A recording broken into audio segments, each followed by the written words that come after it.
Bismillahirrahmanirrahim. Assalamualaikum warahmatullahi wabarakatuh.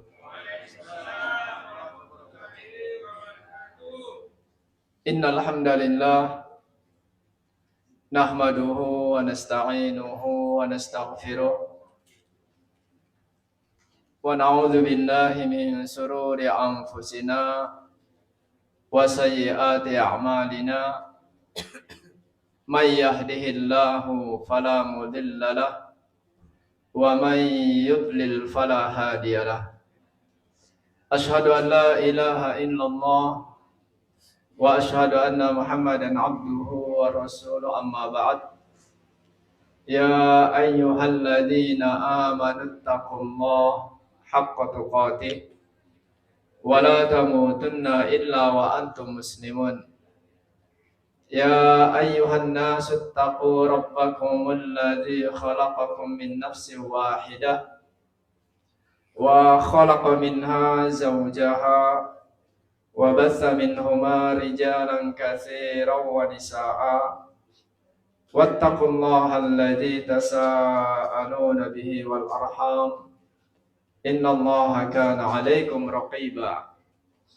Ya ayyuhalladzina amanu taqullaha wa qulu qawlan sadida yuslih lakum a'malakum wa yaghfir lakum dhunubakum wa man yuti'illah wa rasulahu faqad faza fawzan 'azima.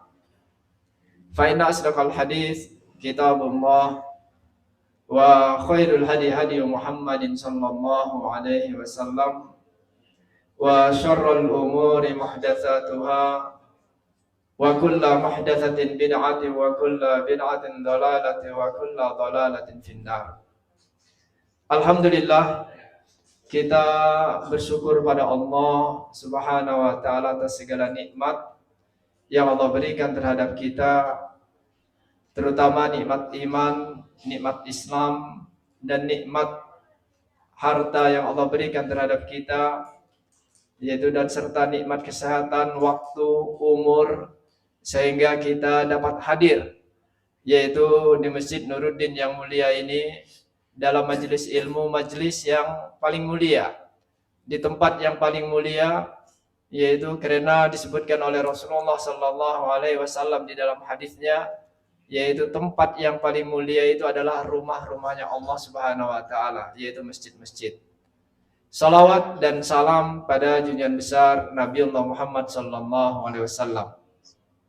Dan alhamdulillah, yaitu jazakumullah khairan, dan juga yang kami hormati seluruh pimpinan daerah Muhammadiyah Pontianak serta jajarannya, begitu juga Ustadz Heriansah, Rektor, yaitu UMP Universitas Muhammadiyah Pontianak, dan juga segala jajarannya. Mudah-mudahan Allah Subhanahu wa taala yaitu melimpahkan rahmat kepada kita seluruhnya. Dan alhamdulillah pada kesempatan ini, ya sebenarnya di sini juga ada syekh ya. Ada dua orang syekh ini.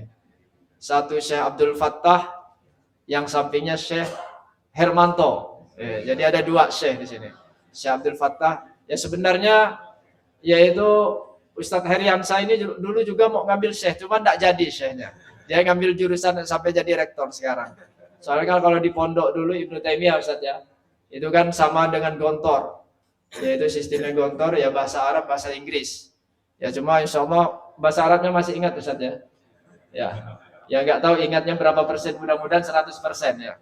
Kalau 100% ya ada 3 orang syekh berarti di sini, Syekh Heriansah.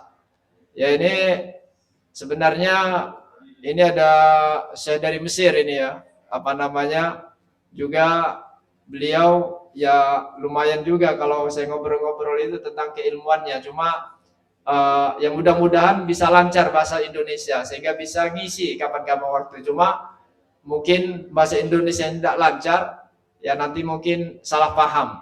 Wa insyaallah saya nasta'dzin minkum, yani nulkil muhadarah, yani al-basit al-mawdu' an amwalin Nabi sallallahu alaihi wasallam insyaallah. Ya basit qalil, yani takriban sa'ah wahidah takriban.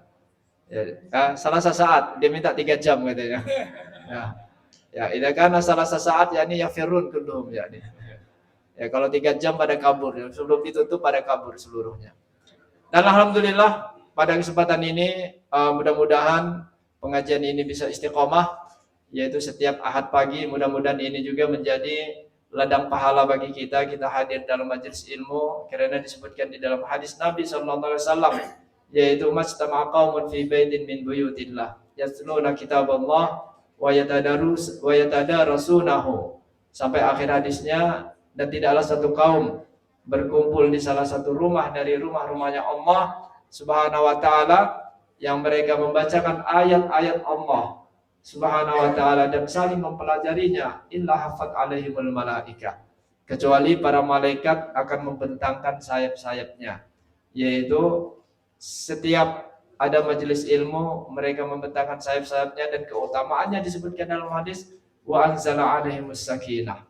Dan juga Allah akan menurunkan ketenangan. Jadi kalau kita menginginkan ketenangan, karena yang namanya manusia itu kan pasti banyak memiliki permasalahan. Terkadang aja tidak memiliki masalah udah jadi masalah. Apalagi yaitu memiliki masalah. Kan maka terkadang yaitu membuat pikiran sehingga gak tenang. Nah, salah solusinya banyak untuk mendapatkan ketenangan. Salah satunya ada selalu hadir dalam majelis-majelis ilmu, termasuklah setiap kajian Ahad ini. Wa anzalat alaihimus sakinah. Kemudian juga keutamaannya juga hadir dalam majelis ilmu yang disebutkan oleh Rasulullah SAW, yaitu makhluk yang ada di langit, yaitu para malaikat. Kemudian juga berapa jumlahnya malaikat itu, begitu banyak jumlahnya, sehingga yaitu di antara jin dan manusia yang paling banyak itu malaikat. Karena Rasulullah SAW menyebutkan di dalam hadisnya, tidaklah aku mendapatkan yaitu melihat malaikat yaitu di langit itu kecuali setiap sejengkal ada malaikat yang yaitu ruku, bertasbih, tahlil, tahmid, yang tidak mengangkat kepalanya sampai yaumul qiyamah. Dan juga tidaklah di antara mereka juga yang sujud kepada Allah, yaitu bertasbih, tahlil, tahmid, memuji Allah Subhanahu wa taala dan tidak mengangkat kepalanya kecuali sampai yaumul qiyamah. Yaitu tidaklah ada jarak sejengkal kecuali ada malaikatnya. Begitu banyak jumlahnya. Setiap hari juga yaitu tawaf di Baitul Ma'mur 70.000 malaikat, yaitu tawaf masuk ke Baitul Ma'mur tidak keluar lagi. Dan juga keutamaan termasuk makhluk-makhluk yang ada di lautan. Yang ada di lautan pun yaitu ikan-ikan yang ada di lautan, bahkan di dalam riwayat lain disebutkan semut-semut yang ada di lubangnya pun seluruhnya memohonkan, minta kepada Allah agar diampuni dosa-dosa orang-orang yang yaitu hadir dalam majelis ilmu. Mudah-mudahan kita termasuk apa yang disebutkan oleh Rasulullah sallallahu alaihi wasallam, yaitu mendapatkan ketenangan, mendapatkan ampunan dari Allah Subhanahu wa taala, didoakan oleh para malaikat, selalu mendapatkan rahmat Allah Subhanahu wa taala. Bapak-bapak, ibu-ibu yang dimuliakan oleh Allah Subhanahu wa taala, yaitu pada kesempatan pagi hari ini kita akan membahas sedikit, tidak banyak, yaitu tentang amwalun Nabi atau malun Nabi sallallahu alaihi wasallam, yaitu hartanya Nabi sallallahu alaihi wasallam. Di sini ada satu buku yang saya bawa ini. Buku ini yaitu karangan Dr. Abdul Fattah As-Samman. Beliau menulis disertasinya itu S3 doktornya tentang harta Nabi sallallahu alaihi wasallam. Dan yaitu sangat jarang sekali kalau kita lihat para ulama yang membahas tentang hartanya Rasulullah sallallahu alaihi wasallam. Nah, maka kalau kita lihat yaitu yang sering kita dengar di masyarakat kita, mungkin kita sering mendengar khotib-khotib berkhutbah, para ulama menyampaikan kajian-kajiannya, kita dengar ceramah-ceramah, yaitu yang mana Rasulullah SAW itu diidentikan fakir, kan gitu, miskin, kan sering kita mendengarnya. Kemudian yaitu Rasulullah SAW hidupnya yaitu zuhud, dan bahkan juga biasa kita mendengar yaitu dari ceramah-ceramah, yaitu saking fakirnya Rasulullah, miskinnya Nabi sallallahu alaihi wasallam, yaitu kemudian pernah satu ketika, yaitu saking laparnya Nabi SAW mengambil batu, kan begitu, simpan ditempelkan di perutnya untuk mengganjal lapar. Kan biasa kita mendengar hadis-hadis tersebut. Maka kalau kita lihat, yaitu penjelasan sebagian para ulama, itu ada di antara para ulama yang menolak tentang image masyarakat dan bahkan yang disampaikan oleh para dai, para ustadz bahwasanya Rasulullah SAW itu fakir ataupun miskin. Mereka menolak. Yaitu kalau Nabi SAW dikatakan fakir dan miskin. Kan ini banyak yang beredar di masyarakat kita. Dan walaupun ada juga penjelasan di antara ulama, dan berdosa kalau mengatakan Nabi SAW itu fakir dan miskin. Sampai mengatakan begitu. Tapi ada juga yang dijelaskan yang dimaksudkan, yaitu mengatakan Nabi SAW itu fakir dan miskin, yaitu dia mencela Nabi. Mencela Nabi dan menuduh Nabi SAW dengan sengaja adalah dia adalah seorang miskin dan fakir. Itu yang dapat menyebabkan murtad dan yaitu keluar dari Islam. Kalau dia mencela seperti itu. Walaupun di antara para ulama tadi sebagiannya, yaitu mereka menolak kalau Nabi SAW itu adalah dikatakan fakir dan miskin. Nah maka di dalam kitab ini, disertasi beliau tentang doktor mengambil S3-nya ini, beliau menulis tentang hartanya Nabi SAW. Dan ini ada PDF-nya, kalau ingin membaca PDF-nya yang bisa berbahasa Arab juga ada, dan ini terjemahannya. Terjemahan ke dalam bahasa Indonesia, walaupun mungkin dalam terjemahannya itu ada beberapa terjemahan yang mungkin kurang pas, yaitu dari konteks aslinya. Nah jadi dengan dasar itu, salah seorang ulama ini, ya walaupun dia menulis dan para ulama lain yang mereka menolak, yaitu menolak tentang dikatakannya Nabi SAW adalah seorang fakir dan miskin, dan juga di antara ulama yang lainnya membahas, dan memang pembahasan ini adalah jarang dilakukan oleh para ulama. Oleh sebab itu kenapa beliau menulis S3-nya tentang itu, karena begitu jarang di antara para ulama yang membahas tentang yaitu biografi Nabi SAW, tentang kehidupan Nabi SAW, tentang hartanya Nabi SAW. Kalau kita lihat, yaitu hartanya Nabi ini ada dikalkulasi tentang usaha Rasulullah SAW. Jadi usaha Nabi kan termasuk pengusaha, termasuk para sahabat. Sehingga kalau kita lihat juga para nabi dan para rasul, bahkan yaitu para nabi dan para rasul, diantaranya itu adalah ada beberapa di antara mereka itu adalah konglomerat miliarder, orang-orang yang banyak memiliki harta, seperti Nabiullah Sulaiman alaihissalam, Nabi Ibrahim, Nabi Daud, kemudian juga nabi-nabi yang lain yang disebutkan dalam sejarah. Mereka banyak memiliki harta dan juga tercatat yaitu di dalam sejarah, bahkan disebutkan di dalam Al-Quran, mereka itu miliarder, banyak memiliki harta. Termasuk juga para sahabat, termasuk Rasulullah SAW.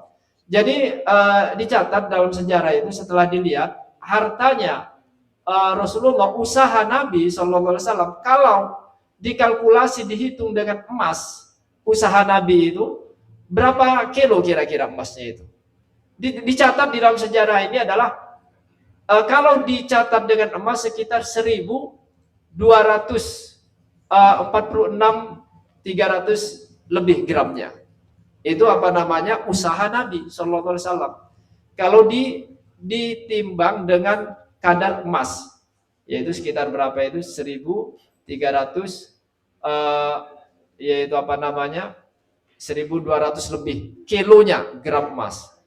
Itu kilogram emasnya, berarti kalau di 1 ton lebih, berarti 1,2 ton usaha Nabi kalau dikalkulasikan dengan emas. Kalau dirupiahkan sekarang itu sekitar berapa triliun itu? Sekitar 2,5 triliun, 2,5 triliun usaha Nabi Sallallahu Alaihi Wasallam. Maka dengan itu sebagai para ulama menolak, dan itu image yang keliru. Dan bahkan mungkin ada di antara mereka mengatakan itu adalah kerjaan-kerjaan orang-orang orientalis. Dan juga yang saya sebutkan tadi, yang sering kita dengar juga ketika salah satu kondisi Nabi yang menahan lapar lalu Rasulullah mengambil batu dan ditempelkan ke perutnya untuk menahan lapar. maka di antara para ulama hadis mengatakan itu adalah hadis dhaif, lemah. Dan ada juga yang mengatakan tentang hadis itu yang menempelkan batu di perutnya untuk menahan lapar itu, ada yang mengatakan di antaranya selain lemah, ada yang berpendapat mungkar. Kalau mungkar itu lebih parah lagi dalam ilmu hadis. Kalau dhaif itu kan ada beberapa kriteria, yaitu ada dhaifnya yang ringan, ada yang menengah, ada yang parah, dhaif syadid. Nah, maka kalau yang dhaifnya, hadisnya lemah ini, itu bisa dijadikan landasan dengan 3 syarat. Dia lemahnya tidak terlalu kuat, bukan dalam masalah akidah, yaitu bukan dalam masalah akidah. Dan juga ada salah satu syarat, boleh dilakukan untuk yang ketiga untuk fadhailul a'mal, untuk keutamaan amal. Tapi kalau dhaifnya sangat kuat, tidak bisa dijadikan hujjah. Nah, maka di antara para ulama yang menyebutkan hadis tentang Rasulullah SAW menyimpan batu di perutnya untuk menahan lapar, dikatakan adalah hadisnya dhaif. Bahkan sebagian para ulama mengatakan mungkar. Mungkar itu lebih parah, cacat, begitu cacat. Cacatnya begitu besar, banyak. Dan Imam Ahmad rahimahullah, kita ketahui Imam Ahmad ini di antara imam mazhab yang 4, yaitu Imam Abu Hanifah, Imam Malik, Imam Syafi'i, dan Imam Ahmad bin Hanbal rahimahullah. Yaitu kalau kita lihat Abu Hanifah memang kita belum menemukan kitab hadisnya, karena beliau hidup di Kufah. Kufah ini daerah Irak, kalau nggak salah itu. Sehingga jauh dari kota Madinah. Sehingga beliau karena jauh dari kota Madinah, dan referensi-referensi tentang hadis tidak begitu banyak, sehingga kalau dia ingin memutuskan suatu hukum tentang masalah fikih, dia mengumpulkan murid-muridnya berfatwa. Oleh sebab itu kalau kita lihat di dalam fikih Abu Hanifah, kebanyakan yaitu pendapat-pendapatnya adalah dengan ra'yun, dengan akal. Walaupun terkadang dalam beberapa masalah-masalah memang diperlukan pendapatnya, yaitu Abu Hanifah dari mazhab fikih ini.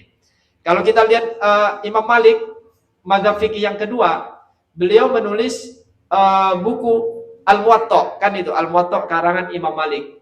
Al-Muwatta Imam Malik ini pada zamannya ketika ngarang hadis-hadis, mengumpulkan hadis-hadis dari 4 jilid Al-Muwatta Imam Malik dengan fatwa-fatwa beliau, sehingga para ulama pada zamannya yaitu belum menemukan kitab yang paling baik pada zaman Imam Malik, kecuali Al-Muwatta Imam Malik ini, kitab hadis-hadis yang dikumpulkan oleh Imam Malik pada zamannya. Mazhab fikih yang kedua, sebenarnya mazhab fikih itu banyak, yaitu mazhab sebelum mazhab 4 itu tabi'in banyak. Mazhab fikih Imam Ats-Tsauri, Hasan Basri, An-Nakhai banyak. Hanya saja berjalannya waktu mulai pudar. Kemudian yang bertahan mazhab fikih ini ke seluruh dunia sampai saat ini 4 mazhab itu. Nah, maka ini Imam Malik.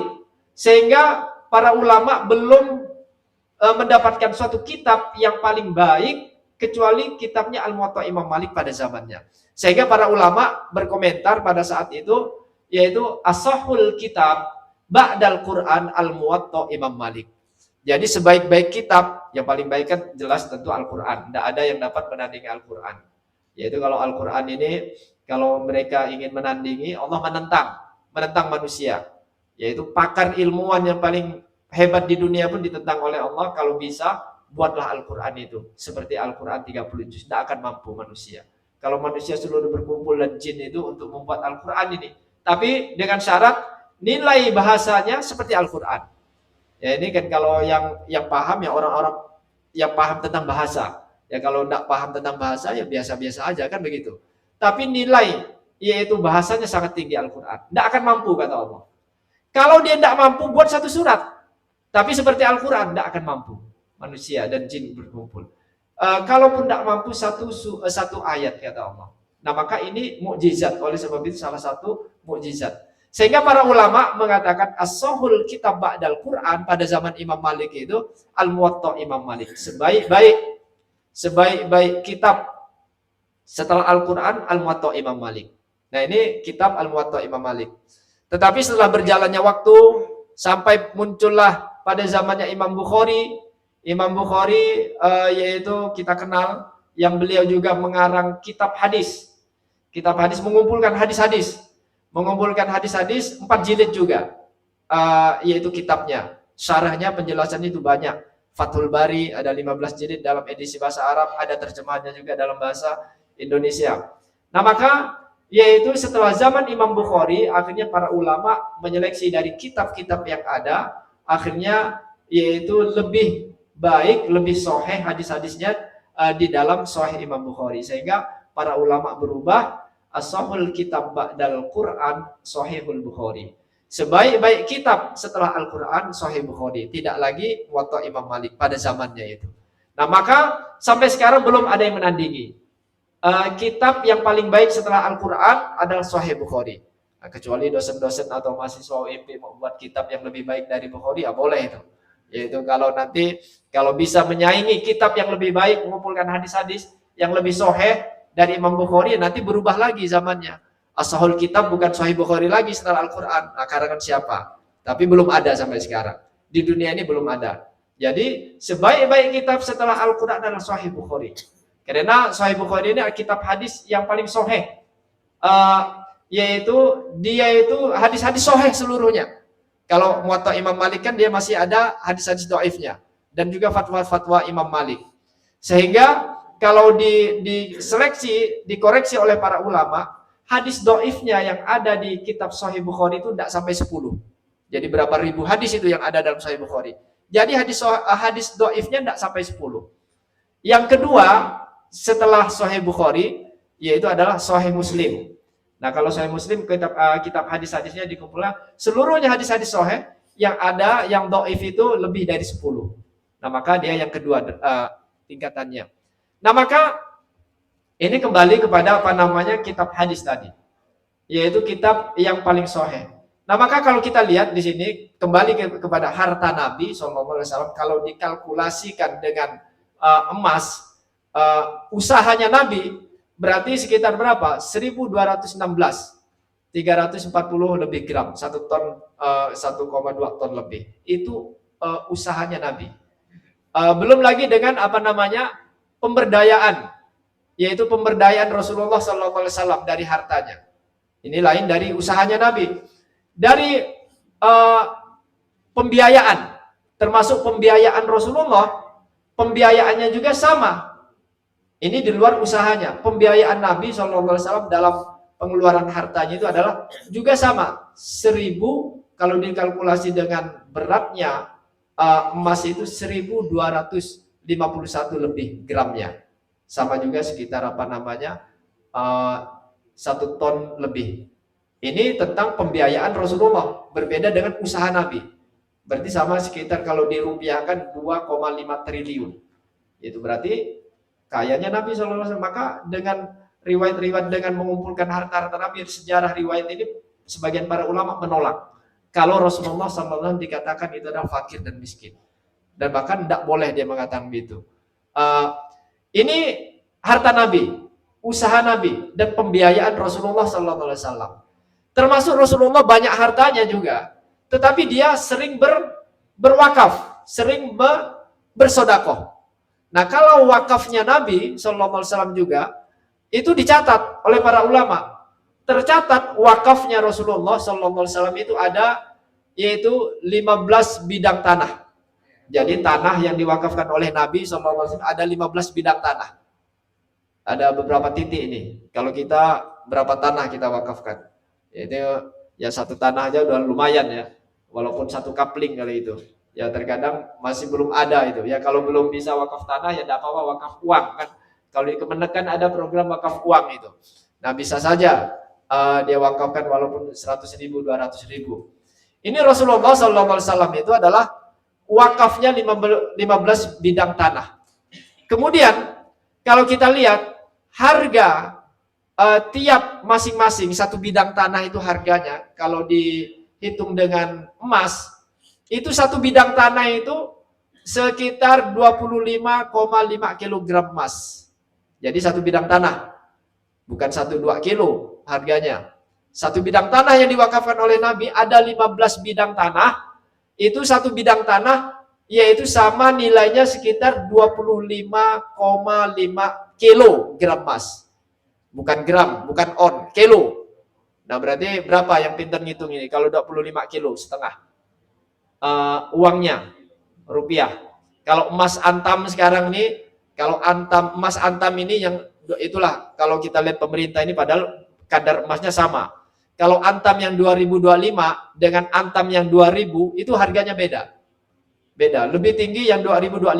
Nah, kalau antam yang 2000 itu jatuh harganya. Padahal sama umpamanya antam 50 gram atau antam 100 gram. Antam 100 gram yang 2025 harganya sekarang ini harga emas ini sekitar 2 jutaan. Kalau antam kalau kita beli harga sekarang ini sekitar 2 jutaan lah, lebih dikit atau kurang dikit. Kan harga emas per gramnya gitu. Maka 2025 100 gram per gramnya adalah 2 jutaan lah segitu. Tapi kalau antam 100 gram yang 2000 tahun 2000 itu di bawahnya mungkin bisa 1.700.000. Kan jauh. 1.700.000 berapa gitu. Lebih. Berarti beda berapa ratus ribu? Sekitar 300.000. Kalau dikalikan ini kan banyak itu. Berapa juta itu? Bisa 6 juta, 7 juta perbedaannya. Padahal gramnya sama. Nah, ini tinggal ditinjau dengan apa namanya? Dengan apa? Dengan hukum secara syar'inya apakah dibenarkan ataupun tidak. Nah, maka ini yang kalau kita lihat di antara apa namanya di antara harta Nabi SAW yang disebutkan oleh para ulama.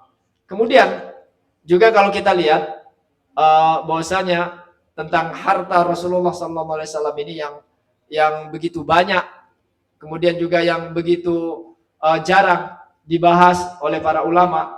Kemudian juga dijelaskan tentang apa namanya?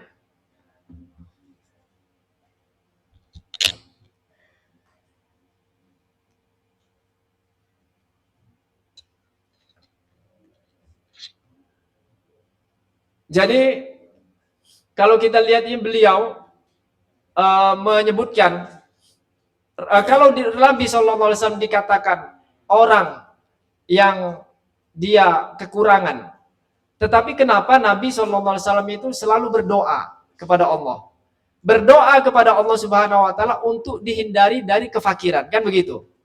Kalau Nabi SAW dikatakan dia fakir, kenapa Rasulullah SAW dalam doanya salah satu doanya itu agar terhindar dari apa? Kefakiran. Kan ada doanya, mungkin ada yang selalu mengamalkan doa tersebut agar Nabi SAW terhindar dari kekurangan dan memohon kepada Allah Subhanahu Wa Taala agar terhindar dari kemiskinan. Kemudian juga kalau Nabi SAW juga dikatakan fakir, Rasulullah juga menyebutkan di dalam hadisnya. Di dalam hadisnya beliau ini mengatakan tangan yang di atas itu lebih baik daripada tangan yang di bawah. Berarti tangan yang di atas itu adalah yang selalu memberi, bersedekah. Dibandingkan tangan yang di bawah yang diberi. Itu Rasulullah mengatakan konteks hadis, menjelaskan konteks hadis itu. Nah, mustahil Rasulullah SAW itu adalah yaitu orang yang fakir. Kemudian kalau kita lihat dalam sejarahnya juga. Dalam sejarah Rasulullah SAW mulai mudanya dia memiliki usaha. Memiliki usaha dan juga memiliki harta yang banyak. Dan juga termasuk yang sering kita dengar juga, bahwasanya ketika Rasulullah SAW menikah dengan Khadijah, istri pertamanya, kan juga dilamar dia seorang yang kaya, wanita yang kaya. Dan pernah kita mendengar juga bahwasanya yang maharnya itu mahar yang begitu tinggi, yang diberikan kepada Khadijah itu kan asalnya dari Khadijah, kan begitu. Yang sering kita mendengar. Tetapi kalau kita lihat sejarahnya tidak demikian. Bahwasanya Rasulullah SAW itu adalah dia pernikahannya, membiayai istrinya dalam rumah tangganya, termasuk juga membiayai anak-anaknya, dan bahkan juga membiayai, yaitu karena dia seorang nabi, terkadang memberi hadiah terhadap pemuka-pemuka orang-orang kufar Quraisy, kemudian kepada para mu'allaf, kemudian juga pada orang-orang yang membutuhkan. Itu seluruhnya dari harta Nabi. Berasal dari harta Nabi SAW. Yaitu bukan dari harta orang lain. Tidak mungkin Nabi SAW membiayai rumah tangganya sendiri dari harta orang lain. Tetapi itu adalah seluruhnya dari harta Nabi SAW. Ini bantahan para ulama. Begitu juga kalau kita lihat setelah Nabi SAW juga menikah dengan Khadijah radhiyallahu anha.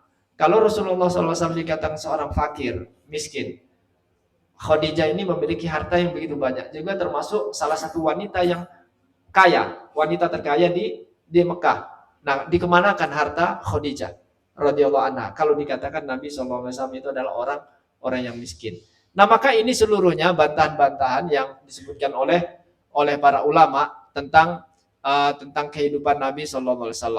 Hal ini juga sebagaimana yang dijelaskan di dalam firman Allah Subhanahu wa taala, dalil-dalil ini tercatat seluruhnya selain di dalam hadis-hadis Nabi sallallahu alaihi wasallam, juga bantahan dalil para ulama yang mengatakan menolak Nabi itu dikatakan seorang fakir dan miskin dalam Al-Qur'an surat Ad-Duha. Surat Ad-Duha yang disebutkan, sesungguhnya aku mendapatkan engkau wahai Muhammad dalam keadaan kekurangan. Setelah itu aku mencukupkanmu, yaitu mencukupkan Nabi sallallahu alaihi wasallam. Dicukupkan, maka Rasulullah sallallahu alaihi wasallam hidupnya dicukupkan oleh Allah, udah ditanggung kehidupan oleh Nabi sallallahu alaihi wasallam. Termasuk juga kalau Rasulullah sallallahu alaihi wasallam dikatakan seorang miskin dan fakir, yaitu kenapa Rasulullah sallallahu alaihi wasallam dilarang oleh Allah untuk menerima zakat? Kan dilarang. Rasulullah sallallahu alaihi wasallam dan keluarga Nabi juga sampai saat sekarang ini keturunan Nabi itu dilarang untuk menerima zakat. Maka kenapa? Alasan para ulama.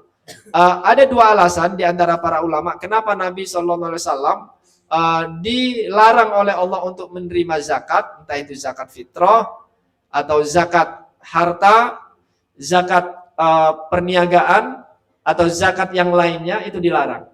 Ada penjelasan para ulama yang mengatakan, yaitu karena hasil zakat itu adalah hasil dari harta-harta yang kotor untuk membersihkan harta manusia dari harta-harta yang kotor. Oleh sebab itu tidak pantas bagi Nabi SAW untuk menerima hasil dari zakat-zakat yang kotor. Itu salah satu penjelasan ulama. Ada penjelasan yang lain di antara para ulama. Kenapa Nabi SAW dilarang dan diharamkan oleh Allah untuk menerima zakat? Rasulullah dan keluarganya termasuk keturunannya. Karena Rasulullah SAW udah dicukupkan oleh Allah Subhanahu wa taala, sehingga tidak perlu lagi menerima zakat. Nah, maka ini yang telah disebutkan oleh para ulama. Maka kalau kita lihat juga selain di dalam hadis, yaitu di dalam hadis Nabi SAW ketika akhir hidupnya, Rasulullah SAW itu adalah dia mulai gemuk badannya. Karena kalau kita lihat ketika kita melakukan sholat, ketika dalam sholat itu ketika ingin sujud, kan ada yang mengatakan tangan dulu, yaitu yang menyentuh lantai. Ada sebagian para ulama pendapat yang kedua, ketika kita ingin sujud, lutut dulu. Itu terjadi khilaf yang begitu panjang di antara para ulama, dan juga masing-masing memiliki hadis. Yang menjadi perselisihannya itu adalah yaitu jangan sampai menyerupai onta. Onta duduk. Ketika onta duduk itu apakah dia tangannya dulu atau lututnya dulu? Itu yang terjadi perdebatan di antara para ulama. Kalau dikatakan jangan menyerupai onta, apakah onta itu memiliki tangan? Kan begitu. Seluruhnya kan kaki. Jadi apakah depan dulu atau belakang dulu? Itu ada dua pendapat yang paling masyhur. Tetapi ada pendapat yang ketiga di antara para ulama yang menggabungkan di antara dua riwayat itu. Ketika masa mudanya Nabi SAW itu, ketika dia masih sehat, yaitu belum terlalu gemuk seperti masa tuanya, ketika dia sholat adalah Rasulullah SAW ketika sujud adalah lutut terlebih dahulu. Kemudian ketika masa tuanya Nabi SAW, ketika Rasulullah SAW udah mulai gemuk badannya, yaitu sehingga berat, agak susah, maka tangan terlebih dahulu, yaitu ketika sujud. Yaitu dia yang menggabungkan dua pendapat tadi yang berselisih, walaupun dua pendapat itu mereka masing-masing memiliki dalil hadis. Nah, maka dengan dalil tersebut, kalau Nabi SAW dikatakan dia seorang fakir miskin yang zuhud, ya memang jelas zuhud, tetapi jangan sampai keliru dalam memahami zuhudnya Nabi SAW. Maka ketika akhir hidupnya, Nabi SAW itu dalam keadaan gemuk, sehat. Berarti Rasulullah SAW tidak kekurangan makanan. Sehingga ketika dia ingin ingin sujud, berat badannya itu sehingga tangannya terlebih dahulu, yaitu menyentuh lantai. Dan dalam riwayat lain juga disebutkan Rasulullah SAW ketika masa tuanya sering sholat dalam keadaan duduk karena dia mulai gemuk. Nah maka sehatnya Nabi SAW, gemuknya Nabi SAW itu yaitu bantahan di antara para ulama yang mengatakan tentang yaitu Rasulullah SAW kekurangan makanan ini. Maka kemudian juga kalau kita lihat beberapa riwayat dan juga kalau kita teliti tentang Islam, tentang syariat, Islam ini bukan sekedar yaitu membahas tentang tauhid, tentang la ilaha illallah, walaupun itu yang terpenting di dalam Islam. Tentang la ilaha illallah itu rukun Islam yang pertama. Asyhadu an la ilaha illallah wa asyhadu anna Muhammadar Rasulullah. Tentang sholat, zakat, puasa, rukun Islam, rukun iman. Tetapi di dalam Al-Quran bukan juga sekedar membahas tentang ini, tentang rukun Islam, iman, dan ihsan. Tetapi seluruhnya, bahkan Islam ini mengajarkan tentang muamalat, tentang perekonomian Islam yang diajarkan juga oleh Rasulullah SAW. Yang pertama juga di dalam pemerintahan Islam, Rasulullah SAW membangun apa? Yaitu Baitul Mal, yang dikenal dengan Baitul Mal. Ya, kalau pada zaman dulu ini dikenal dengan Baitul Mal, yaitu tempat penyimpanan hartanya kaum muslimin, ataupun juga perekonomian, amwal, tentang al-amwal, tentang kehartaan. Kalau pada zaman sekarang ini dikenal dengan al-iqtisad. Al-iqtisad itu perekonomian. Hanya saja ilmu ekonomi itu kalau kita lihat di fakultas ekonomi ada yang kalau ekonomi yang konvensional yang umum, ya dia sistem-sistem ekonomi yang berjalan di setiap negara, entah itu sistem kapitalisme, sistem liberalisme, dan juga ekonomi sistem yang berjalan sekarang ini ataupun sistem riba. Tetapi di dalam Islam ada yaitu cara perekonomian sendiri, yaitu perekonomian Islam, yaitu tentang muamalat, tentang syariat. Ini juga udah ada pada zaman Nabi SAW. Maka oleh sebab itu Allah Subhanahu Wa Taala menyebutkan dalam Al-Quran pentingnya perekonomian, pentingnya harta. Ini adalah menopang dalam kehidupan manusia. Sehingga dalam sabda Nabi SAW disebutkan di dalam hadisnya, kadal faqr ayyakunu kufron. Hampir-hampir saja, yaitu kefakiran itu kata Nabi SAW, itu hampir saja menjadi kekufuran. Ini benarnya hadis Nabi SAW. Kadal faqr ayyakuna kufron. Hampir-hampir saja kefakiran ini akan menjadi kufur. Nah ini realita. Benar, dan ini dijadikan oleh oleh misionaris dan juga orientalis, sasaran dakwah mereka orang-orang Islam yang mereka berkekurangan dalam masalah ekonomi menjadi sasaran dakwah mereka dan paling empuk dan banyak, sehingga mereka ini yang lemah ekonominya dari kaum muslimin didakwahi dengan harta, sehingga karena awalnya notabene mereka fakir dan miskin dan juga selain itu fakir iman juga, fakir akidah, sehingga mereka didakwahi oleh orang-orang Kristen dengan harta sehingga mereka menjual akidahnya. Nah ini benarnya hadis Nabi Sallallahu Alaihi Wasallam, kadal faqr ayakuna kufron, bahwasanya kefakiran itu hampir saja menjadi kufur. Dan ini terjadi banyak orang-orang yang murtad karena ekonominya lemah, apalagi ditambah akidahnya lemah sehingga mereka menukar agamanya, menjual akidahnya dengan kekufuran. Dan termasuk pentingnya harta menopang dalam satu kehidupan masyarakat, bahkan di dalam masyarakat Islam, bahkan di dalam negara Islam. Allah Subhanahu Wa Taala menyebutkan tentang harta ini, pentingnya harta, yaitu sebelum jiwa. Allah Subhanahu Wa Taala berfirman, wajahidu bi amwalikum wa anfusikum, yaitu berjuanglah dan berjihadlah kalian dengan harta kalian dan dengan jiwa kalian. Di dalam ayat itu disebutkan oleh Allah, bi amwalikum, dengan harta kalian, barulah dengan jiwa kalian. Ini pentingnya harta. Berarti yang disebutkan terlebih dahulu, yang pertama kali harta baru jiwa, bukan jiwa dulu. Berarti kalau kita berjuang dengan mengandalkan jiwa saja, terkadang sulit untuk direalisasikan.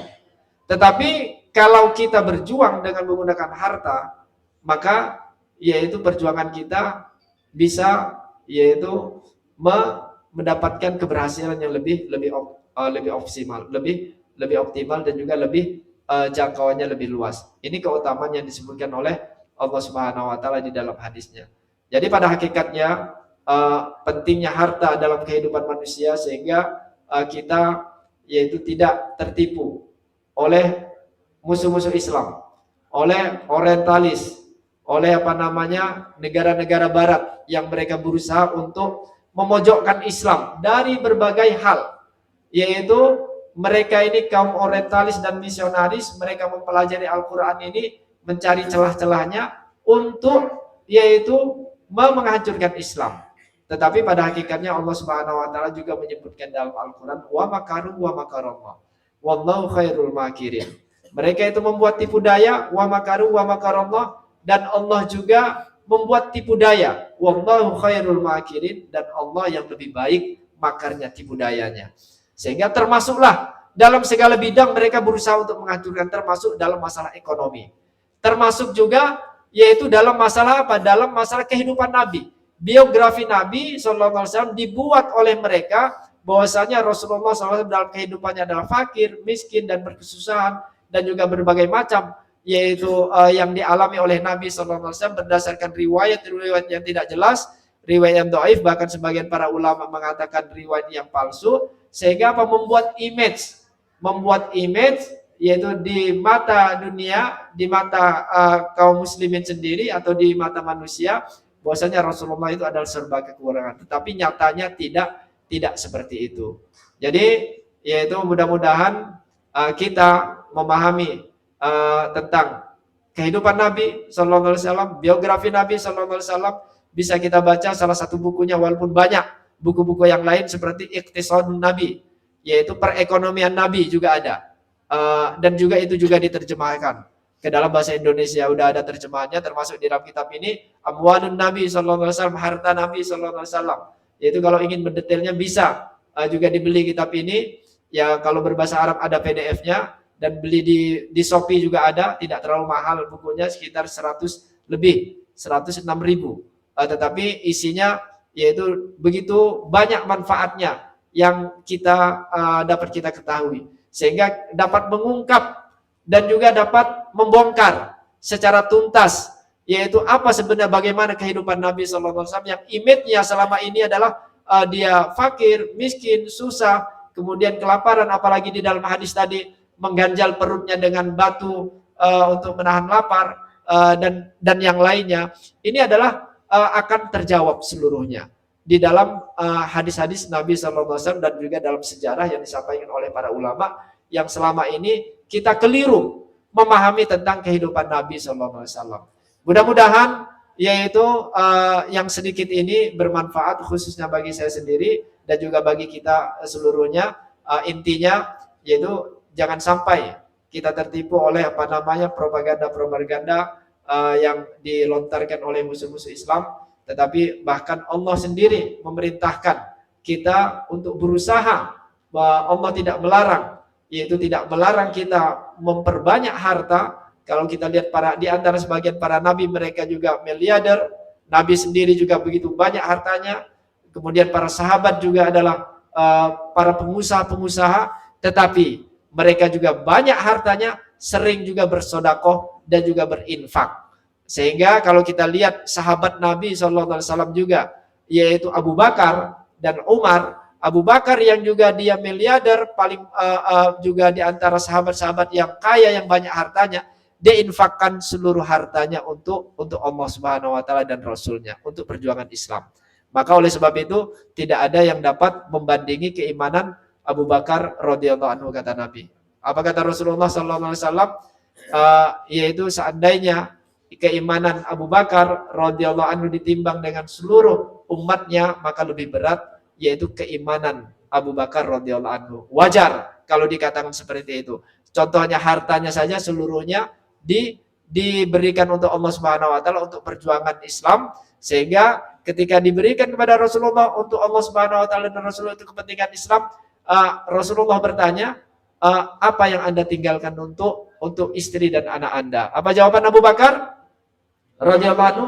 Aku tinggalkan mereka untuk Allah dan Rasulnya. Begitu juga Umar. Begitu juga Umar, yaitu hartanya 50%-nya diserahkan untuk ke Baitul Mal untuk kepentingan Islam. Tetapi kita juga jangan salah persepsi. Kita juga sebagian masyarakat kita salah memahami tentang tawakal kepada Allah, tentang juga berserah diri kepada Allah, sehingga mereka yaitu berlepas tangan, tidak ada usaha, mereka bertawakal tawakal yang keliru, sehingga apa? Sehingga mereka meninggalkan anak dan istrinya kekurangan, tidak ada bekal, mereka tinggalkan untuk berdakwah. Nah, maka ini juga keliru. Pemahaman tawakal yang keliru, dan ini juga banyak yang terjadi di masyarakat kita, bukan di Indonesia saja, di beberapa negeri-negeri kaum muslimin. Mudah-mudahan kita lebih mendalam lagi memahami tentang hartanya Nabi SAW, tentang kehidupan, yaitu kehidupan Rasulullah SAW, dan kita juga bahkan dianjurkan oleh Allah Subhanahu Wa Taala dalam Al-Quran untuk berusaha semaksimal mungkin untuk mendapatkan harta, tetapi digunakan untuk jalan Allah Subhanahu Wa Taala. Subhanakallahumma wa bihamdika, asyhadu an la ilaha illa anta, astaghfiruka wa atubu ilaik. Assalamualaikum warahmatullahi wabarakatuh.